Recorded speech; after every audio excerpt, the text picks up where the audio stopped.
This was as expected. He refused to certify it, but he didn't step away from it. What are the options now here for Congress? Because you can't help but feel that for the Iran hawks out there in Capitol Hill, there's huge opportunity here.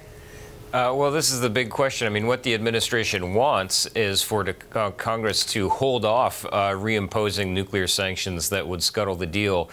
He basically wants to enshrine a new set of restrictions that would curtail Iran's nuclear program indefinitely and also address other issues such as its sponsorship of terrorism and its development of ballistic missiles. The question is whether that can happen. He faces some support but also opposition from both sides. So there are hardliners in Congress who really want the deal to be scuttled entirely. And then there are also Democrats who say, no, the deal is working. Let's not jeopardize it. So whether he can get the votes from Congress for an initiative that's being led by Senator Bob Corker is an open question and a huge gamble for him, on which he's basically resting all of his plans and hopes for his Iran strategy going forward. And we know the president, Bob Corker, or the senator, have not been getting along of late as well.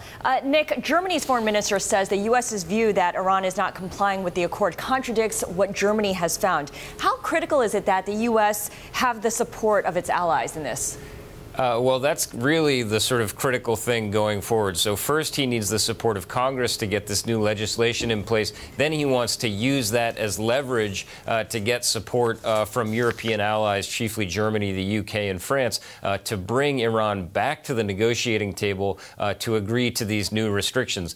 So far, there is very little indication publicly that they're going to be willing to do that. The administration insists that in private conversations, European officials have said they will participate in those negotiations. They want to have those discussions. But so far, all we've seen publicly is a sort of united front from European allies saying, listen, we believe the deal is working. We're prepared to deal with those other things at some later date. But now is not the time to renegotiate the Iran deal.